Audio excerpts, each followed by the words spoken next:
Hey, good morning, my dear friends and students. I am Sadhna and all of you enjoying mathematics and science with me.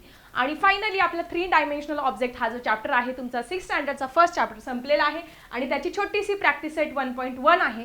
तो 1.1 आपण करणार आहोत. फक्त एकच practice set आहे 1.1 आणि तो आपण व्यवस्थित छानपैकी सॉल्व्ह करणार आहोत. पण त्याच्या अगोदर इथे डिस्कसमध्ये लेट्स डिस्कसमध्ये तुम्हाला काही क्वेश्चन्स दिलेले आहे. दिसतंय तुम्हाला डिस्कसमध्ये काही क्वेश्चन्स हे इथे दिलेले आहे अशा पद्धतीने. How can the height of prism, pyramid, cylinder and cone be shown.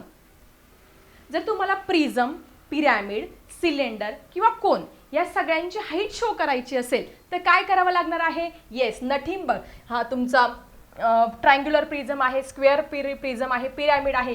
तर आपल्याला काय करावं लागणार आहे. सगळ्यात अगोदर त्याची एक हाईट ड्रॉ करावी लागणार. Perpendicular we have to draw the perpendicular. Perpendicular draw करावा लागेल. कुठून आपल्याला ड्रॉ करावा लागणार आहे हा परपेंडिक्युलर. फ्रॉम द बेस, या बेस पासून ते टॉप पर्यंत एक परपेंडिक्युलर ड्रॉ केल्यानंतर या परपेंडिक्युलर लाईनवरून आपण दिलेल्या प्रिझमची, पिरॅमिडची किंवा सिलेंडरची किंवा कोनची कशाची ही हाईट मोजू शकतो. हा तुमचा कोन आहे, हा तुमचा सिलेंडर आहे, हा तुमचा प्रिझम आहे, हा तुमचा प्रिझम आहे,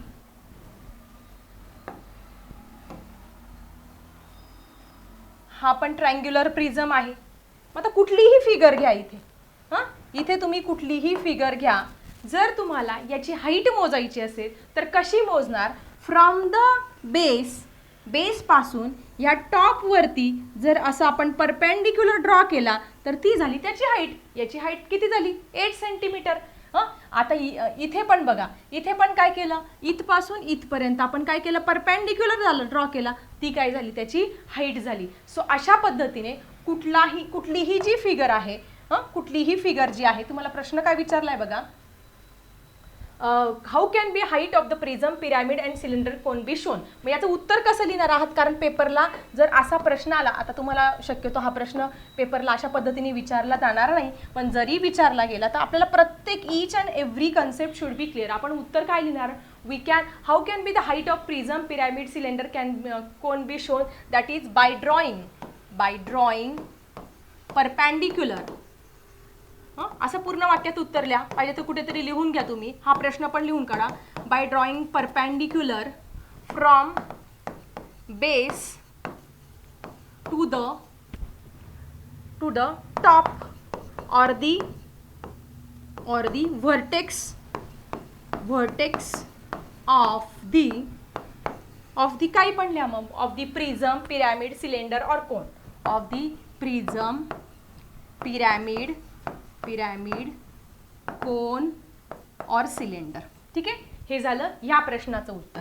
इथे मी उत्तर लिहून दिलेलं आहे. हे उत्तर तुम्ही लिहून घेऊ शकता. By drawing perpendicular to base to top or the vertex of the prism of pyramid cone. म्हणजे ते कुठल्याही फिगरची आपण काय करू शकतो, या बेसपासून वरती तुमच्या टॉपपर्यंत एक हाईट ड्रॉ करून तुम्ही त्याची हाईट ही दाखवू शकता. पुढचा प्रश्न बघा. Can be the height of 3 dimensional spare be shown. Spare तुम्हाला दाखवलं. स्पेअर अशी तुम्हाला बॉलचं आणि लाडूचं उदाहरण दिलं. या स्पेअरला व्हर्टिक्स किती असतात 0, एजेस किती असतात 0. व्हर्टिक्स 0 असतात, एजेस 0 असतात, फेसेस पण किती असतात तुमचे 0. फक्त एक कर्व सरफेस असतो. मग त्याची हाईट आपण दाखवू शकतो का. No. Can the height of 3 dimensional shape sphere can be shown. मग आपण याचं उत्तर कशा पद्धतीने लिहिणार आहात.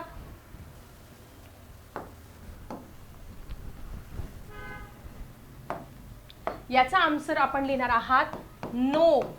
आपण त्याची the height of 3 dimensional sphere can not be shown. हे पूर्ण वाक्य लिहायचं आहे.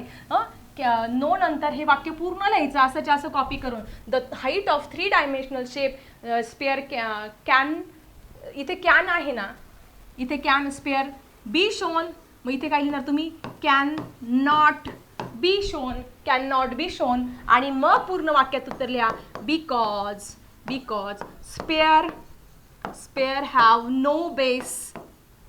नो बेस नसतो, no vertex. So no height. म्हणून आपण त्याची हाईट काय शो करू शकत नाही. सो अशा पद्धतीने पूर्ण वाक्यात तुम्ही हे या प्रश्नाचं सुद्धा उत्तर लिहू शकतात. कशा पद्धतीने नो नंतर एक लाईन ड्रॉ करते, ह्याच्यात हे पूर्ण वाक्य लिहायचं आहे. No the height of the 3 dimensional sphere can not be shown because sphere have no base no vertex therefore no height. So अशा पद्धतीने डिस्कसमध्ये काही एक्स्ट्रा क्वेश्चन्स दिले, ते एक्स्ट्रा क्वेश्चनसुद्धा आपण इथे क्लिअर केलेले आहे. आणि आता आपण लगेचच जाणार आहोत आपल्या प्रॅक्टिस सेट 1.1 कडे, की ज्याची तुम्ही अत्यंत आतुरतेने वाट बघत होते, कारण तुम्हाला तो तुमच्या नोटबुकमध्ये लिहायचा आहे. ठीक आहे. Complete the table below. आता फक्त तुम्हाला हे डायग्रॅम्स दिलेले आहे आणि या डायग्रॅम्स पाहून तुम्हाला vertices, edges, vertical faces, bottom faces हे सगळं लिहायचं आहे. आता सगळ्यात पहिले तुमच्यासमोर काय आहे, ट्रायंग्युलर प्रिझम आहे. आता याची उत्तरं तर दिलेली आहे, पण आपण तरी समजून घेऊया की ट्रायंग्युलर जो प्रिझम आहे तो अशा नंबर ऑफ व्हर्टायसेस, मग व्हर्टायसेस म्हणजे 1 2 3 4 5 आणि त्याच्यानंतर हा मध्यभागी काय आहे 6. जेव्हा हे डॉट डॉट डॉट डॉट एकमेकांना येऊन मिळतात ह्या पॉईंटमध्ये, असे 6 व्हर्टायसेस. म्हणजे तुमच्या ट्रायंग्युलर प्रिझमला व्हर्टायसेस किती आहे, 6 आहे.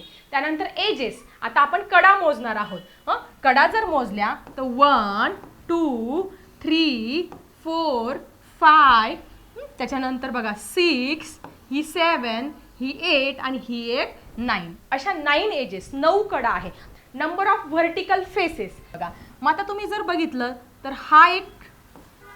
हा एक व्हर्टिकल फेस आहे, त्याच्यानंतर हा एक व्हर्टिकल फेस आहे आणि हा एक व्हर्टिकल फेस आहे. असे व्हर्टिकल फेस किती आहेत, 1 2 and 3. बॉटम आणि टॉपचे फेसेस किती आहे, वरचा एक फेस आणि खालचा एक फेसेस.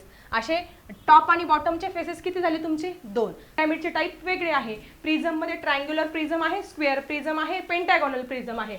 नंतर पिरॅमिडमध्ये ट्रायंग्युलर पिरॅमिड, स्क्वेअर पिरॅमिड आणि पेंटॅगॉनल पिरॅमिड असे टाईप्स आहेत. मग आता त्याच्यामध्ये बेसिक डिफरन्स काय आहे तो मी तुम्हाला नक्की समजावून सांगेल. त्यानंतर आपल्याला बघायचं ट्रायंग्युलर पिरॅमिड बघायचं आहे. पिरॅमिड म्हणजे इजिप्तचे पिरॅमिड वगैरे ते लक्षात ठेवायचं असं.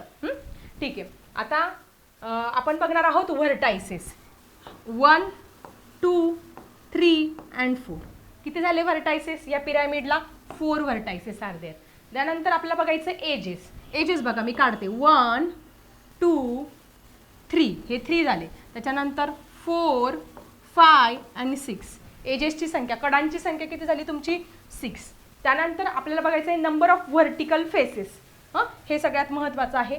व्हर्टिकल फेसेस म्हणजे हा एक व्हर्टिकल फेस, हा दुसरा व्हर्टिकल फेस आणि हा तिसरा व्हर्टिकल फेस. त्याचं व्हर्टिकल फेसेसची संख्या किती आहे तुमची, 3 आहे. Number of bottom face. मग आता हा ट्रायंग्युलर पिरॅमिड आहे. वरती मात्र पिरॅमिडला काय होत असतं, हे तिघही पॉईंट एकमेकांना येऊन मिळत असतात. खाली मात्र काय असतो, खाली काय असतो, एक बॉटम त्याच्यावरती ती तंबू किंवा जो ट्रायंग्युलर पिरॅमिड आहे तो उभा राहतो. म्हणून नंबर ऑफ बॉटम सरफेस किती आहे त्याचे, 1 असणार आहे. त्याचा जो बॉटम फेस आहे तो कोणत्या आकाराचा असणार आहे, it's nothing but a square. Square नावीन त्याचं, तो काय असणार आहे, स्क्वेअर असणार आहे. त्यानंतर पिरॅमिडचं पण बघा. पिरॅमिड जरी तो स्क्वेअर पिरॅमिड आहे म्हणून त्याचा बॉटम जो सरफेस काय असणार आहे तो काय असणार आहे, स्क्वेअर असणार आहे.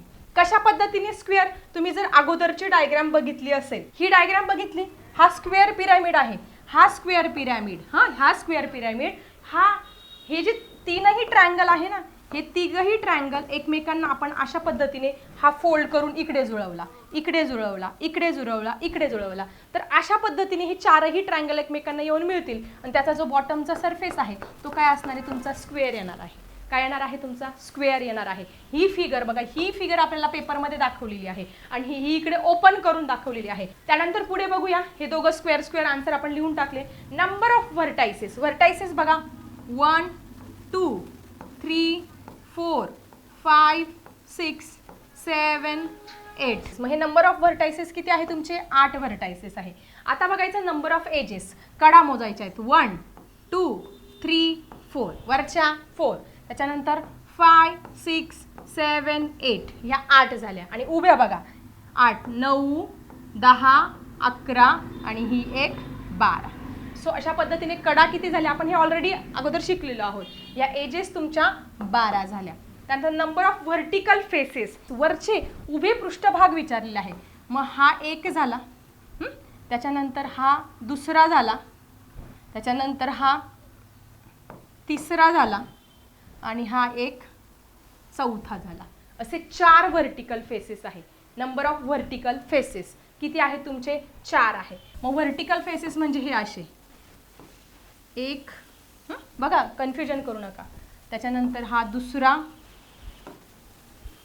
तिथे डायग्राममध्ये तुम्हाला व्यवस्थित दिसत नाही म्हणून मी परत एकदा सांगते. हा दुसरा झाला. याला मी याच्यात असं क्रॉसमध्ये करते.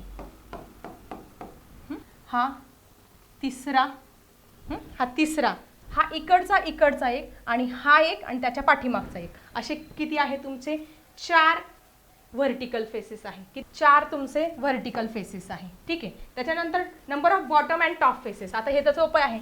टॉपचा 1 आणि बॉटमचा 1, किती झाले? 2. मग इथे माझ्या समोर आहे व्हर्टिकल फेसेस म्हणजे उभे 1, त्याच्या पाठीमागचा 2, 3, 4, उभे किती झाले? 4. टॉपचा 1 5, बॉटमचा 1 6. समजलं? हे झालं तुमचं स्क्वेअर प्रिझमच्या बाबतीत. व्हर्टिकल फेसेस आणि बॉटम आणि टॉपचे फेसेस. त्यानंतर पुढे आपण पिरॅमिडच्या बाबतीत बघणार आहोत. की number of vertices. Number of vertices बघा 1 2 3 4 आणि हा एक 5.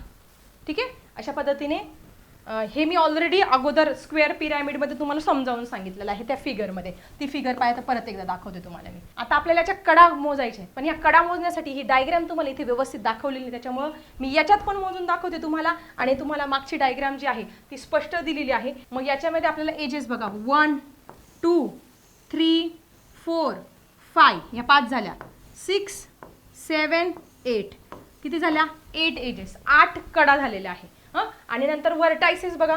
व्हर्टायसेस जर मोजले तर 1 2 3 4 आणि 5 व्हर्टायसेस बघा. 5 व्हर्टायसेस, त्याच्यानंतर 8 एजेस.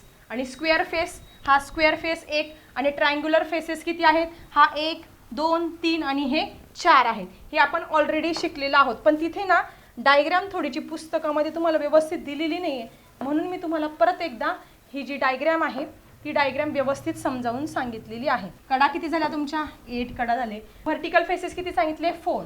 आणि बॉटम फेस, बॉटमला पण 1 असणार आहे. बॉटम फेस काय आहे तुमचा? 1 असणार आहे. आता साधी गोष्ट आहे, पेंटागोनल प्रिझम घ्या किंवा पिरॅमिड घ्या, त्याच्या जो बॉटम फेस आहे त्याचा आकार कसा असणार आहे? पेंटागोनल. पेंटागोनल दोन्हींचं सेमच असणार आहे आन्सर. त्यात प्रिझमचा पण पेंटागोनल असणार आहे आणि खाली पिरॅमिडचा पण काय असणार आहे? खालचा जो शेप आहे तो काय असणार आहे? पेंटागोनल शेप असणार आहे. आता आपण बघणार आहोत नंबर ऑफ व्हर्टायसेस. मग 1 2 3 4 5, वरचे 5 आणि खालचे. हा प्रिझम असा उभा आहे, वरचे 5 आणि खालचे 5, 5 आणि 5 किती झाले? 10 व्हर्टायसेस असणार आहे. पण आता इथे 10 येत आहेत बघा, हे 5 झाले. 6 7 5 6 7 8 आणि 9. 10वा कुठे गेला? हा जो आहे ना याच्या खाली पाठीमागे येणार आहे तो. तर तुमच्या कडांची संख्या आपल्याला मोजायची बघा. कडांची संख्या 1 2 3 4 5, इथे 5 लिहिते मी. 6 7 8 9 10, म्हणजे 1 2 3 4 5, परत 5 झाले. आणि नंतर 1 2 3, उभी एक 3, पाठीमागे एक 4 आणि 5. त्याला काय करायचं आहे? त्याच्या एजेस मोजायच्या आहे. 1 2 3 4 5, या 5 झाल्या. वरच्या 5, खालच्या 5 आणि उभ्या 5, 15 असणार आहे. या 5 झाल्या. आता खालच्या 1 नाही, उभी नाही पकडायची. 1 2 3, पाठीमागे 2 असणार आहे. 4 5, मग ह्या 5 झाल्या. त्यानंतर उभ्या 5 1 2 3 4 आणि पाठीमागच्या साईडला 1 असणार आहे. सो अशा 5 झाल्या. 5 अधिक 5 अधिक 5 बरोबर काय झाल्या तुमच्या? 15.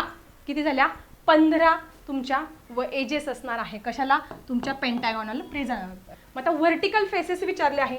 नंबर ऑफ व्हर्टिकल फेसेस किती आहे? व्हर्टिकल म्हणजे असे उभे. हा पेंटागॉन आहे, हा उभा पकडला आपण, हा एक फेस येईल 1, नीट लक्ष द्या. हा 2 येईल, हा 3 येईल, बाकीचे 2 कुठे गेले? याच्या पाठीमागे 2 असणार आहे. जे पेंटागॉन आहे म्हणून 5 फेसेस असणार आहे. उभे फेसेस किती? 5 असणार आहे. आणि बॉटम आणि टॉप फेसेस विचारला आहे. वरचा एक पेंटागोनल शेप आणि खालचा बॉटमचा एक शेप, असे फेसेस किती असणार आहे तुमचे? 2 असणार आहे. सिंपल. पुढे आहे आपलं पेंटागोनल पिरॅमिडमध्ये. त्यांनी विचारलं आहे त्याचा जो बॉटम फेस तो पेंटागोनल असणार आहे. नंबर ऑफ व्हर्टायसेस, शिरोबिंदू बघा 1 2 3 4, त्याच्यानंतर इथे एक 5 आणि इथे एक 6 व्हर्टायसेस याला असणार आहे. कळलं तुम्हाला? आता ही फिगर बघा जरा, हा पेंटॅगॉनल पिरॅमिड आहे, तीच फिगर तुम्हाला तिथे दाखवलेली आणि हाच काय आहे पेंटॅगॉनल तुमचा प्रिझम पण आहे. हेच आपल्याला कन्फ्युजन. मग आपल्याला याची व्हर्टिकची संख्या 1 2 3 4, त्याच्यानंतर हे इथे येऊन मिळतात 5 आणि 6. आता आपण कडा पण इथे लगेच मोजून घेऊया. 1 2 3 4, त्याच्यानंतर ही 5, ही 6, ही 7, ही 8, ही 9, ही 10. कडा किती झाल्या? एजेस किती झाल्या तुमच्या? 10 झाल्या. नंबर ऑफ व्हर्टिकल फेसेस, हे नंबर ऑफ व्हर्टिकल फेसेस पण तुम्ही समजून घ्या. हा पहिला पृष्ठभाग व्हर्टिकल 2, त्याच्यानंतर हा दुसरा पृष्ठभाग हे 2 झाले, त्याच्यानंतर हा 3, हा 4 आणि त्याच्या पाठीमागे एक 5. व्हर्टिकल फेसेस किती झाले तुमचे? 5 झाले. आणि बॉटमचा एक फेस, कडा 10 मोजल्या, त्यानंतर नंबर ऑफ व्हर्टिकल फेसेस 5 मोजले ना, 5 आणि बॉटम 1.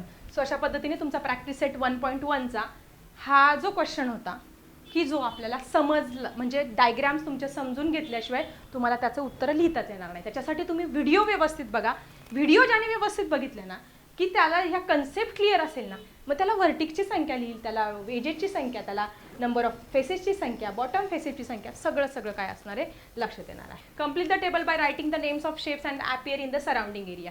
तुम्हाला मंदिर बघितलं आहे, टेम्पल, त्या टेम्पलचा कळस, कुठला शेप दिसतोय तुम्हाला? हा कळसाचा आकार कोन शेप दिसतोय. कुठला? कोन. मग तसं इथे तुम्हाला दिलेलं आहे, हे काय आहे? एक मेटल कंटेनर आहे, किंवा आपण पंचपात्री म्हणतो मराठीमध्ये. मेटल कंटेनर किंवा मेटल ड्रम म्हणणार तुम्ही.